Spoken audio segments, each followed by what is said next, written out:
Dear Himeko, Mr. Yang, and Pom Pom, we're all good here on the Xianzhou Lafu, so no need to worry. By the way, how's your trip going?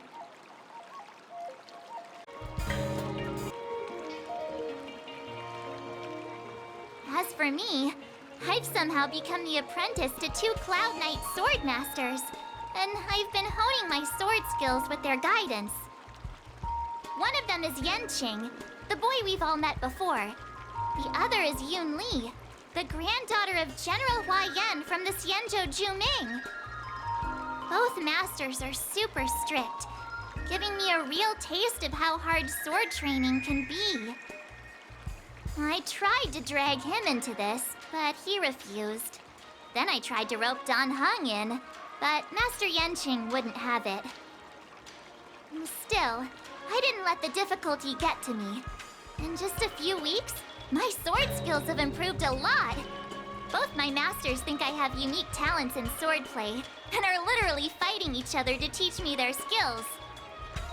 Thanks to their guidance, I've actually made some progress. When I get back to the Express, I'll definitely show off my skills and impress you all. Looking forward to your reply. Yours, March 7th.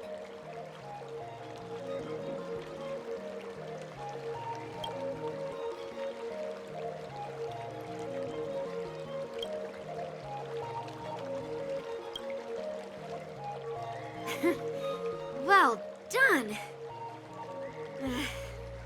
Let's call it a day.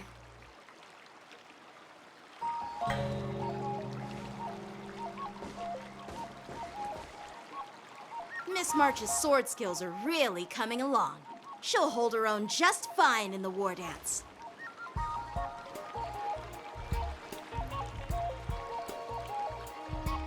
Perhaps I might have a shot at beating both masters in the ring?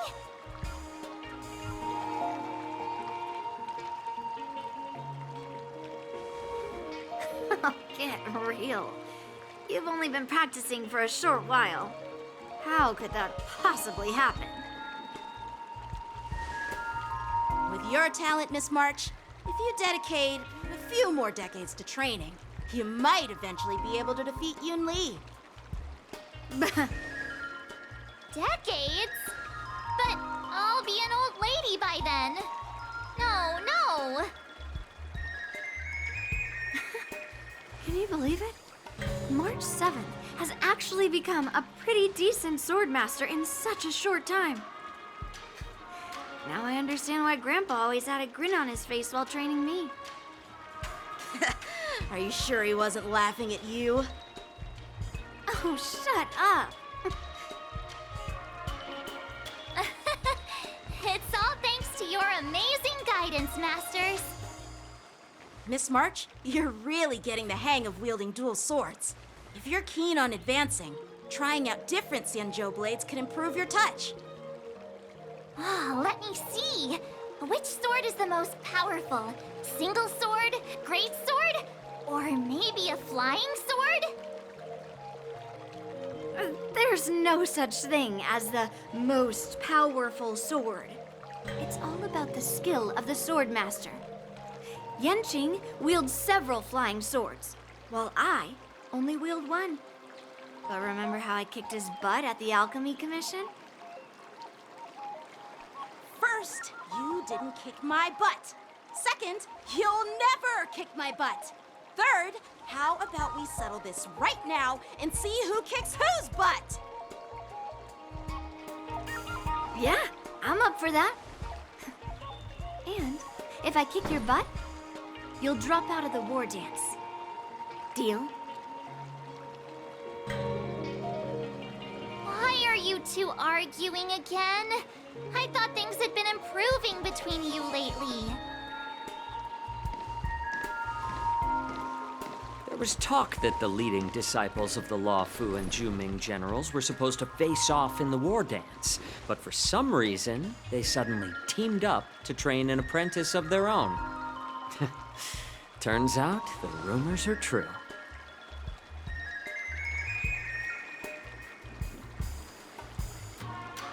Tomorrow is the big day of the war dance. shouldn't you two be focusing on honing your skills instead of teaching swordplay here? You're... Oh, that's right. You're the pink-haired fox from the Yaoqing. This is Mr. Jiaoqiu, the healer working for the general of the Xianzhou Yaoqing. Ah, got it. So, you're the participant attending the war dance on behalf of the Yaoqing. And you were trying to sneak a peek at our training? Sorry for the misunderstanding. I don't know anything about martial arts. I'm just here on the General's orders to take care of some official business. I didn't mean to interrupt your training. I'll be on my way. If you know nothing about martial arts, why were you smirking earlier? Well, my curiosity got the better of me, I suppose. When I heard Miss March's pondering about what to learn, I couldn't help but wander over. From my professional experience, cleavers, slicers, chopping knives, and carving knives are all just tools. Kind of like frying, sautéing, boiling, and deep frying in cooking. They're just ways for people to show off their skills. How you use them really depends on the ingredients you're working with. It's like your sword teaching methods. If you align your ingredient, in other words, your apprentice's natural tendencies, with the right cooking method, by which I mean the teaching method that best suits her, she'll make double the progress in half the time. For example, golden eggplant tastes best when fried, cloud peppers when stir-fried, and yellow boulder beef when simmered. It's all about discovering the nature of the ingredients. Apprentice. All this talk about food is making me hungry. Aren't you a healer? Why are you talking about food? Well, it's just a metaphor. The medicinal school I follow on the Xianzhou Yaoqing is called the Rancha School, that specializes in food therapy. So it's only natural that I know a thing or two about cooking. So, you're the General's cook? I'm a healer. But anyway, a cook who isn't interested in health doesn't make for a good advisor. Fine. Call me a cook if you want. Seeing the way you're looking at me, it's obvious you think I'm just some feeble academic who likes to blabber on about martial arts. But, in reality, I know a thing or two about killing. After all, the art of healing inherently encompasses both life and death.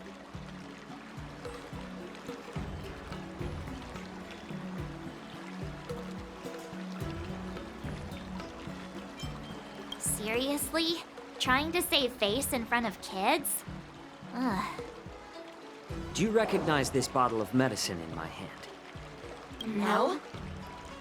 This is called tumble dust, an extract from an exotic flower named Yabra. Ugh, is it poison? Well, it depends on how it's used. With just one drop, it's able to numb a patient's body during surgery, making them painless throughout the entire process. However, increase the dose or the potency, and it'll slow the metabolism, making the blood thin and resulting in the loss of all senses. Even long-life species cannot escape its effects. This thing can save lives or take them. It's more powerful than the swords in your hands. That may be so, but still, I prefer settling things with a sword than, you know. Huh. Looks like I did get you all wrong. You're not a feeble scholar, but a sinister and despicable one. Hey, why the insults all of a sudden? I'm just sharing some medical knowledge here, not persuading you to poison anyone. Seems like you get real excited when talking about poison. I can't tell if that's an honorable thing or sinister. Picture this. Two individuals. The one standing is full of malice. The other lying down is honorable and righteous. How can the one who's lying down label the one standing as sinister? In the throes of combat, where life and death hinge on a singular moment, every idea fades into nothingness. The only thing that matters is staying alive. Surviving the battlefield reshapes all notions of worth, be it integrity or treachery. In my eyes, their significance is negligible. Perhaps you've underestimated Yunli and me, Mr. Jiaoqiu. We may be young, but we've seen our fair share of war. Well, well. Then you should know that the war dance is nothing more than a contest. So why are you so focused on it? When I was appointed as the ringmaster for the war dance, I asked the general, we Cloud Knights are supposed to charge into the fray and slay enemies. Why do we have to swing swords in a ring just to please an audience? And this is how the general replied. To unsheath your sword in a ring is no different than on the battlefield, as your sword reveals the might of all Cloud Knights. The war dance is the perfect chance to showcase martial virtue and forge alliances from all over the cosmos.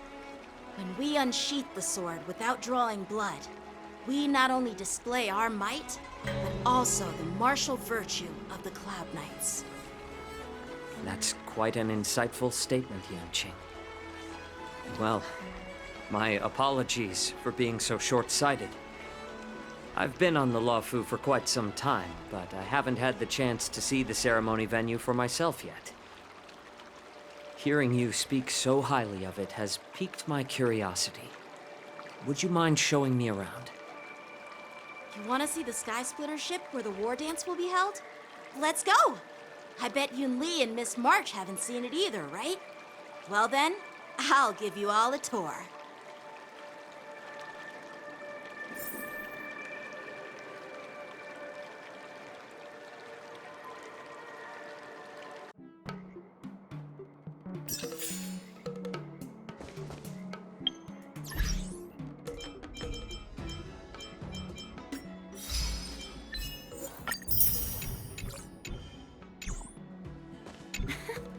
Can you... Let's go. I'll give you a tour of the Sky Splitter.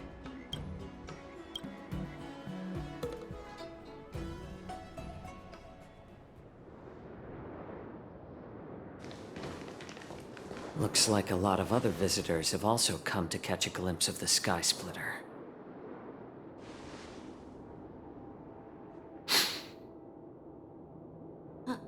What's up, Mr. Jiaoqiu? No, it's not. Do you see that airship in the distance? That's the Sky Splitter, the venue for the war dance ceremony. It doesn't look all that impressive from this distance. The Sky Splitter is actually a decommissioned Luofu military vessel. People aren't allowed on board until the war dance officially commences.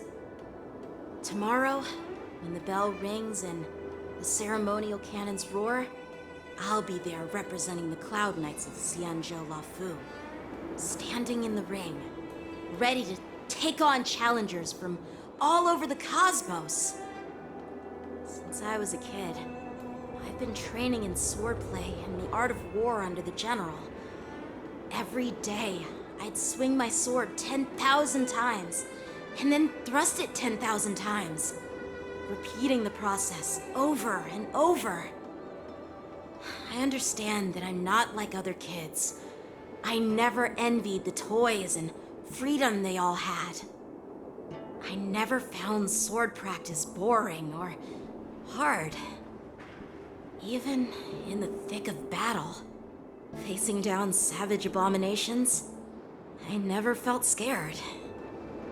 Each day, I could feel myself getting stronger and stronger, and I racked up countless victories. It's the best feeling in the world. But then, I faced a really tough opponent. And just one slash shattered my confidence into 1,000 pieces. That's when I felt true fear for the first time. Maybe that's what Mr. Jiao Cho meant by life and death hinge on a singular moment. Every idea fades into nothingness. After that, I had to pick up the pieces and try to put myself back together. But no matter how hard I tried, I couldn't seem to find my old happy self again. I often ask myself, why do I wield my sword? If defeat is inevitable, why do I continue to fight?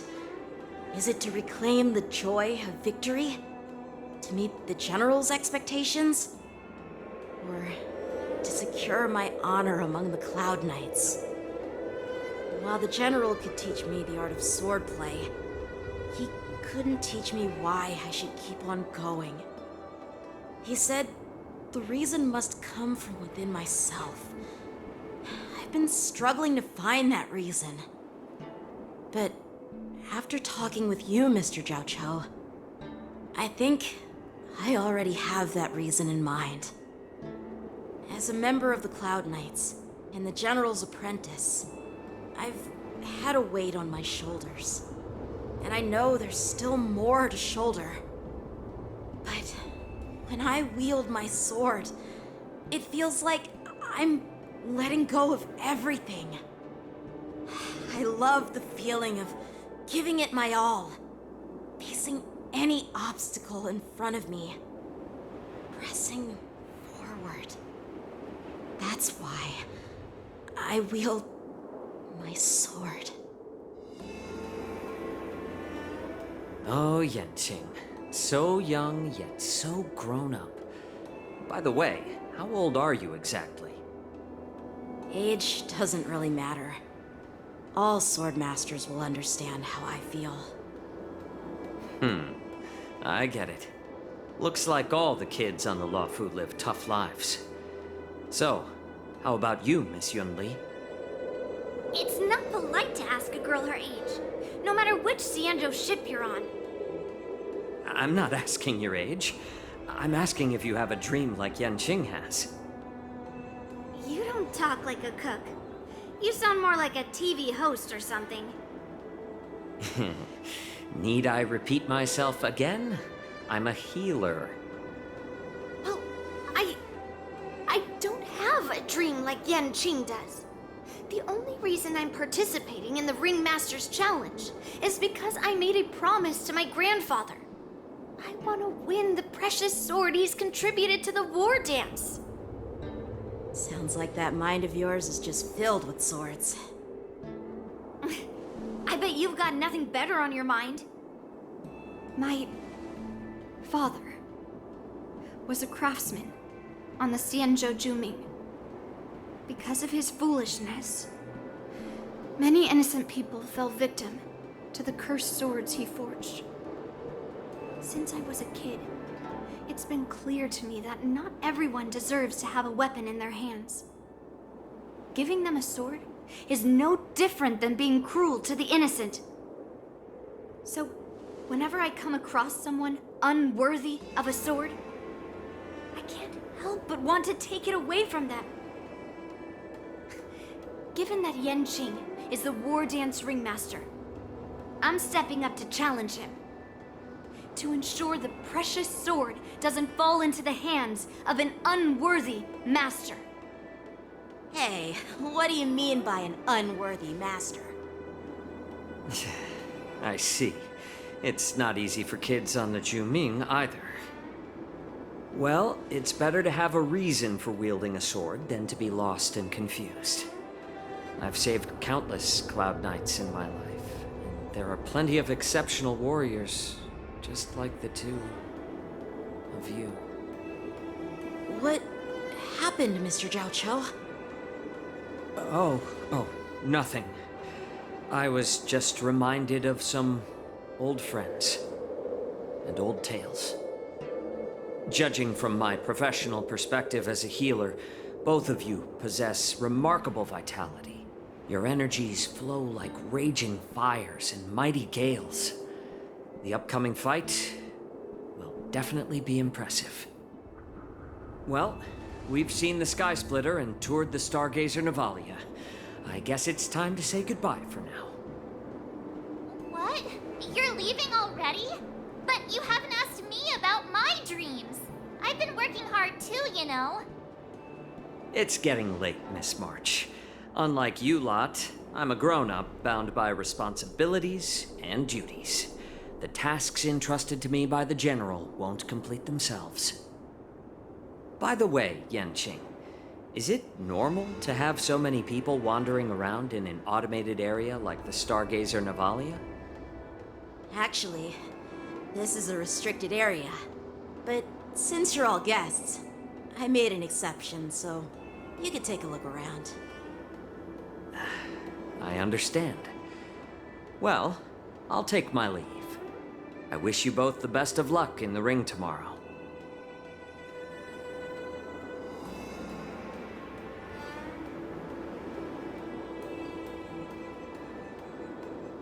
Seriously? I just spent so much time thinking about my dream, but he didn't even ask me. Now that we're done with our tour of the Sky Splitter, shall we continue with our training? Why don't we take a day off? What? You want to secretly practice swordplay by yourself? Dream on. You know cramming before a fight never works out. For some reason, seeing the Sky Splitter has boosted my confidence. So, I've decided to conserve my strength for tomorrow. All right, I'll take you out of the Stargazer Navalia.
Just shut up, Red Fang.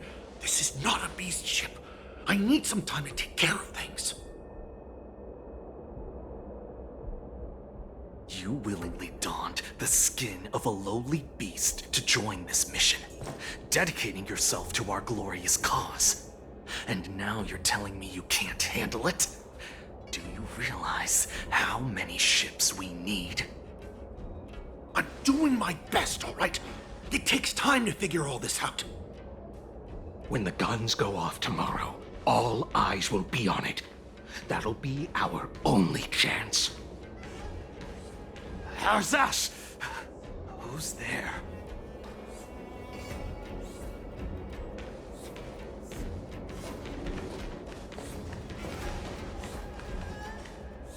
Who are you guys? An impromptu inspection. Why are there outsiders loitering in Stargazer Nevalia? And a bunch of kids at that. Hey, kids, didn't your parents ever tell you to stay away from the Stargazer Nevalia? I know it's an automated facility, but it doesn't mean you can just break in and do what you want.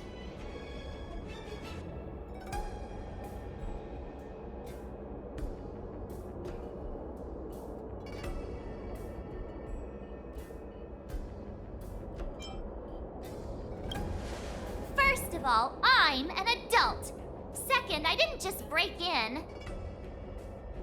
Yeah, we flew here on a star skiff. Like, whoosh! Well, I'm not trying to tell you off, but this place is off limits to the public, you know? Big sis, let's go. I want to play in Ever Hunt Planes.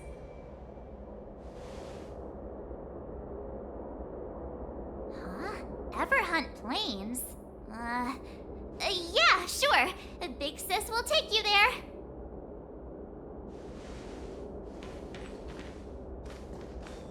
Shuha! You should have let me. Shh, the overhaul is done, and everything looks good. We should leave.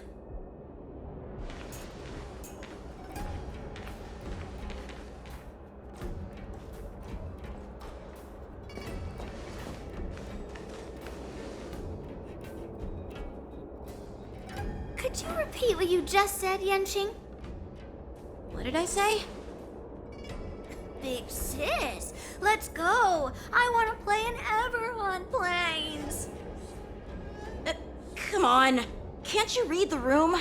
Something is definitely off about the three people we just met. Yeah, anyone could see that. I just wanted to hear you say it again. That pink-haired fox tried to say something. I'm pretty sure he sensed something fishy. Since he's not familiar with this place, he just dropped us a hint. But you didn't seem to be paying attention at all. I knew that from the beginning.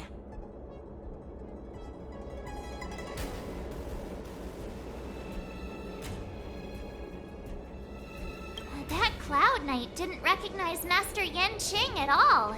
That's really weird. What? Is he famous on the Lavu or something?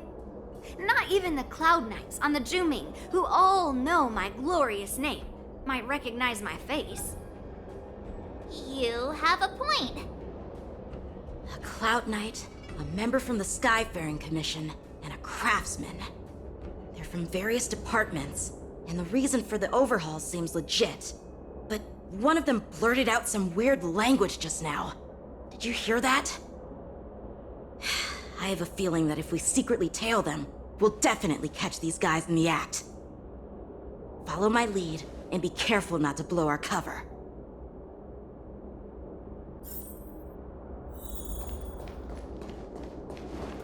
Never mind who they are. Don't get too close, Miss March. They might spot you.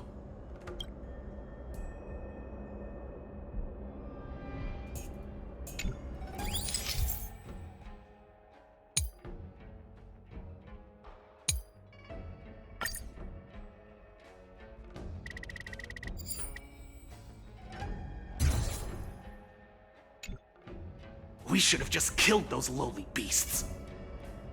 Those little brats won't take up much space. There are boxes all over this place. Just dump them into one and no one will notice. Cut the theatrics, Grulok. Even the slightest slip-up could interfere with Lord Moktok's plans. So where are we heading next? To check the freight skiffs. We've got a lot of preparations to do. Also, don't forget to take those crates with you. Weapons, supplies. We've got to be well prepared. Otherwise, we're screwed. So, are they smugglers? What exactly are they up to? I have no clue. But they seem to be moving those crates. I've got an idea. We can hide inside the crates and follow them.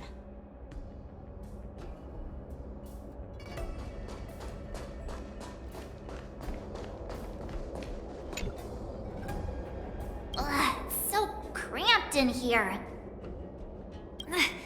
I can hardly breathe. Just hang in there.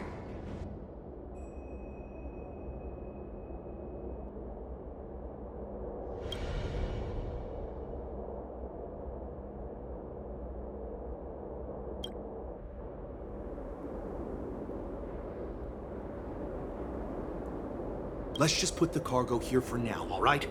Then we'll move on to inspect the ships. Lord Moktok said that as soon as we're done, we're to board the freight skiff and leave this place. Don't worry, I've changed the shipping schedule. You two, come with me. Is it just me?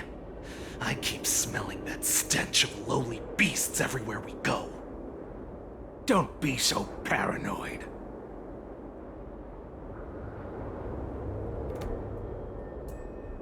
Looks like they're planning to escape on the skiffs in Stargazer Navalia. They keep talking about their plans, but where do they come from? And what do they want to do on the Xianzhou? They're definitely up to something bad. Wait, they disappeared. Let's catch up to them.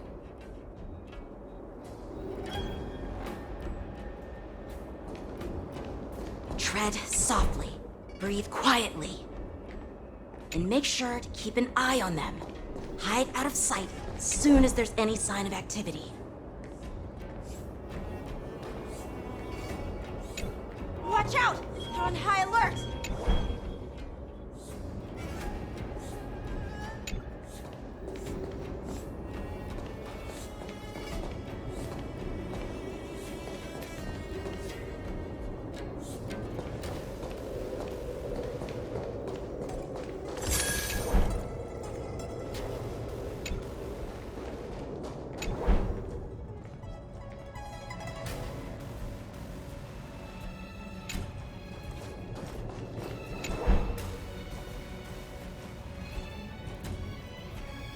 Don't be so paranoid. We're running out of time. Get over here! Shuhard, I'm coming!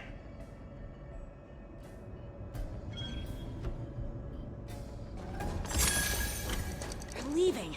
We should catch up to them. Quickly!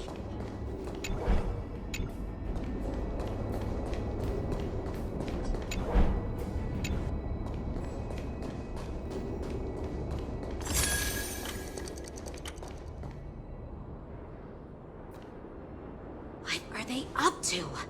They're all wearing official uniforms, but I'm pretty sure they're not members of the Skyfaring Commission, the Artisanship Commission, or the Cloud Knights. This is way too suspicious.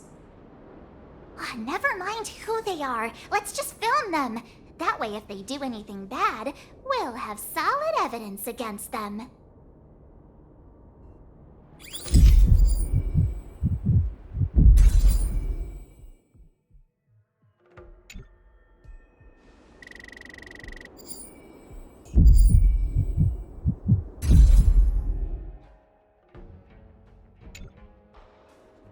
Look at this. A freight star skiff with enough room to fit at least 20 of my men.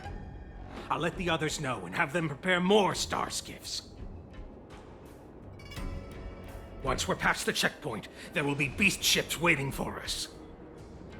Lord Moktok is ready. The revival of our ancient bloodline all hinges on this operation.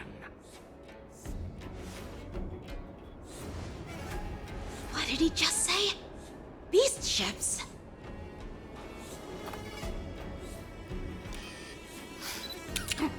Who's there? It's those brats! I told you to get rid of them, but you didn't listen, you idiot! Wipe them all out!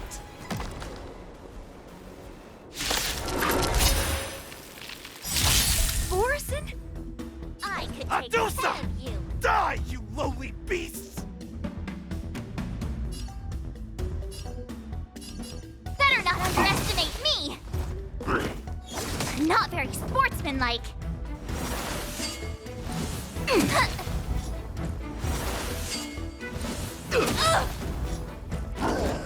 You've got a lot of nerve. Step aside. I have no interest in stoking conflict.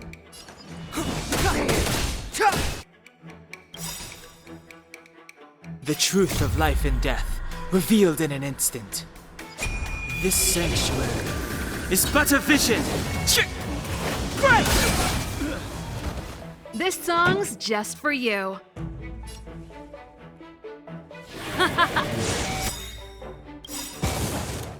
Ready to lose yourself? Fight it or rock with it. My music conquers all!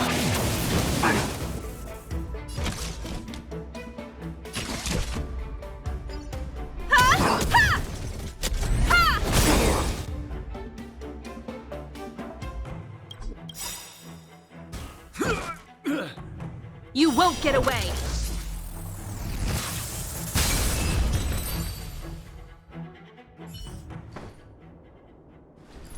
How is this possible? How did these Foxians change their appearances like that? They're not Foxians at all. They revealed their true form. They're Borison, just like the bandits I defeated on the IPC ship. Wait, that means...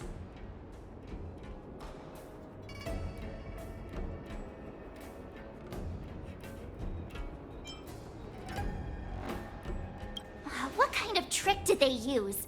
When we were tracking them earlier, they looked just like normal Sanjo Foxians.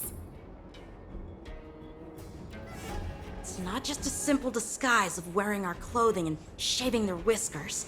They're somehow able to alter their appearance to be indistinguishable from Foxians. They even have official IDs for the Skyfaring Commission, the Artisanship Commission, and even the Cloud Knights? Let me check this fake Cloud Knight's tag. Maybe it'll give us some clues. Lujun, an officer of the Patrol Defense Squad? Wait! What's the matter? I encountered a patrol officer named Lujun before. It was a few weeks ago, when we were transporting the Borison prisoners. They can forge official identities and move around the Xianzhou without raising suspicion. Oh no, this is bad. Even worse. If you find one cockroach on the Express, it usually means... There are more Borison hiding on the Xianzhou. I bet their plan is much bigger than just stealing information. We've got to report this to the Seat of Divine Foresight.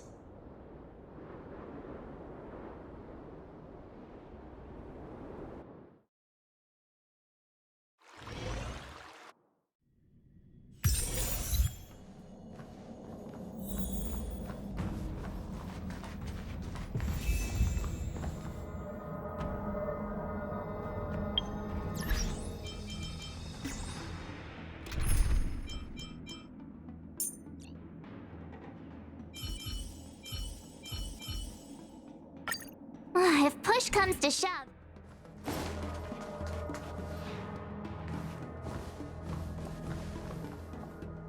I am glad to finally meet you in person, guests from the Astral Express. I'm Fei Xiao, the general of the Xianzhou Yao Cheng. Let me introduce our guest to you. The one dressed in green. He's the reincarnation of Imbibitor Lune, and the person behind him is the newest member of the crew. I've heard a lot about you. Outside the reports from the Law Fu, the Skyfaring Commission of the Yaoqing has also gathered plenty of information about both of you. I've been eager to meet you face to face for reasons that I'm sure General Jing Yuan has explained, right?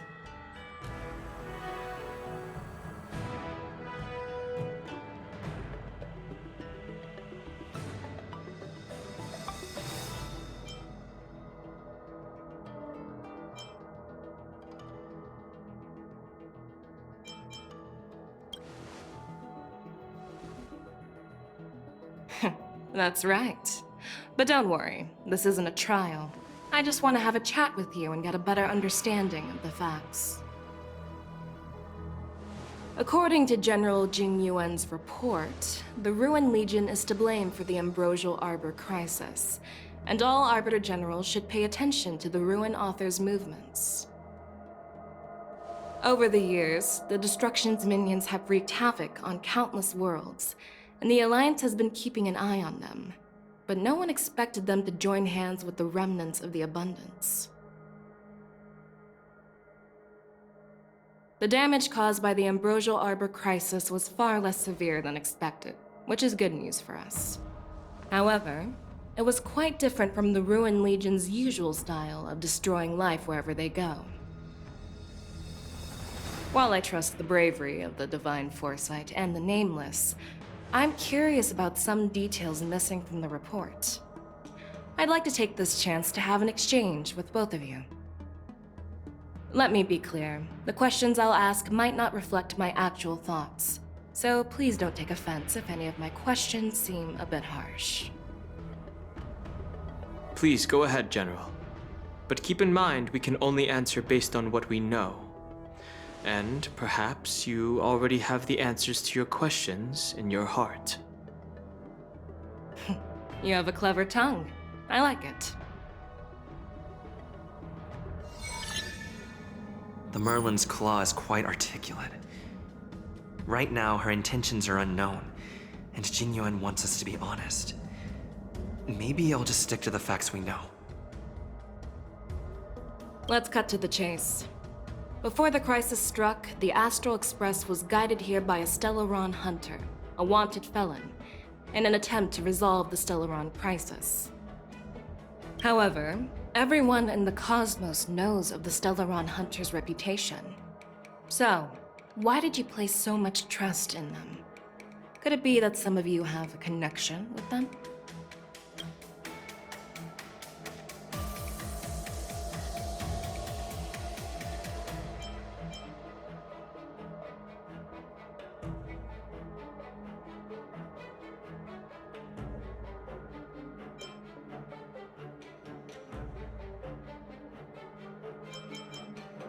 Apart from the Lafu, there are many other worlds suffering from Stellaron corrosion. For example, Eurillo 6, the world that the Express stopped at before reaching the Lafu, was one of them.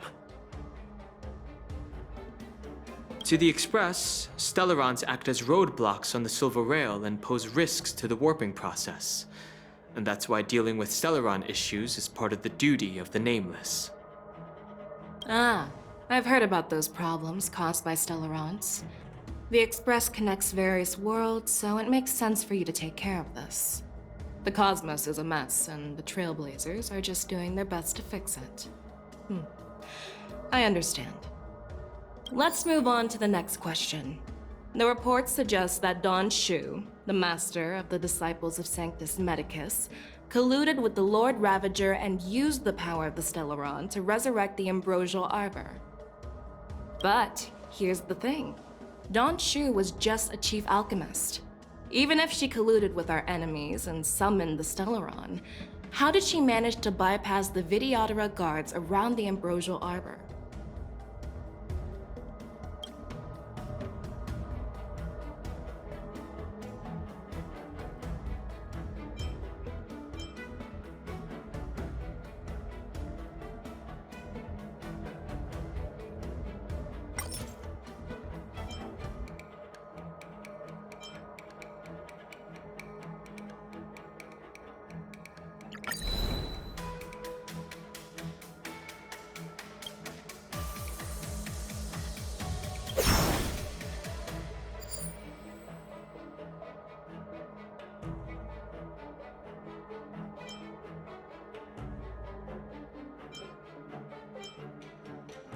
personally met Dan Shu once. Her closest friend was killed during the war on the Fanghu, and she harbored deep hatred towards the hunt. So she spent years making preparations in the Alchemy Commission in order to take revenge on the Xianzhou. Revenge is also a form of the hunt. However, that doesn't explain how she managed to bring the Stellaron into the Scale Gorge waterscape, which was guarded by the Videodora. Well, you should ask Dan Shu herself for the answer. Unfortunately, Dan Shu is dead, and even her corpse has crumbled into ash. That's one less clue we can pursue. Oh, it seems that your answers have addressed all my questions. Generals, I am finished with my questioning. So, what do you think, General Fei Shao? Have the doubts in the report been cleared up? The two Nameless have been honest in their answers. Even though there are some tricky details, my intuition tells me there is nothing wrong. However, the 3 questions I posed earlier were not just for the Nameless, but for you too, General Jing Yuan. First, the disciples of Sanctus Medicus grew uninterrupted on the Law Fu, yet the 6 charioteers were not aware of it. That was a dereliction of duty. Second, you believed in the Stellaron Hunter's prophecy and entrusted outsiders to solve the crisis, even granting them access to the Plague Mark. That was a dereliction of responsibility. Third, you insist on holding the war dance right after the Ambrosial Arbor crisis, putting the Lawfu back in the spotlight. That is a dereliction of wisdom. Merlin's Claw. Is this your line of thinking, or the Ten Lords? From the moment I walked in, I made it clear that the questions I'd ask might not reflect my actual thoughts.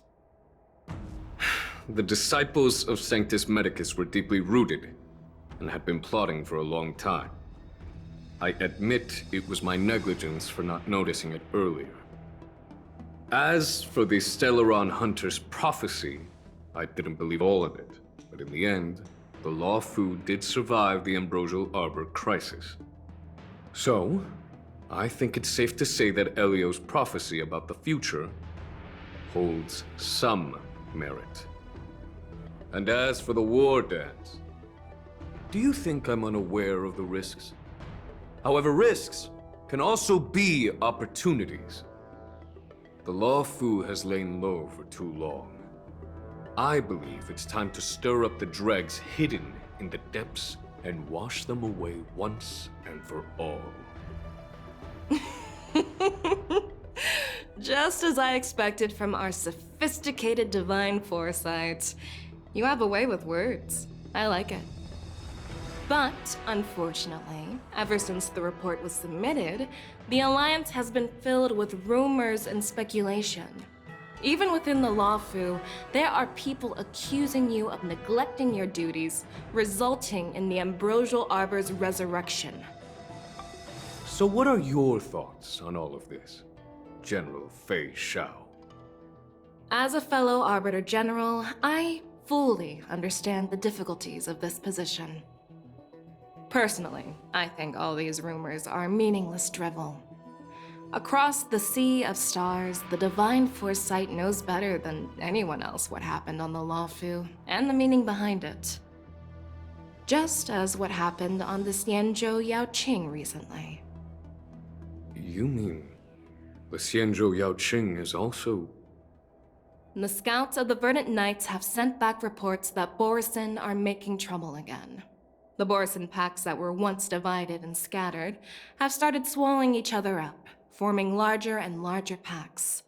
Moreover, there's an entity named Mongus behind it all. An entity? According to the report, this entity isn't actually a Borisin. It's a woman claiming to be the messenger of the Master of Immortality. She's described as having 12 faces and 12 pairs of fangs, as cruel as poison and as elusive as quicksand. The Borisin believe she'll give them a chance to rise again.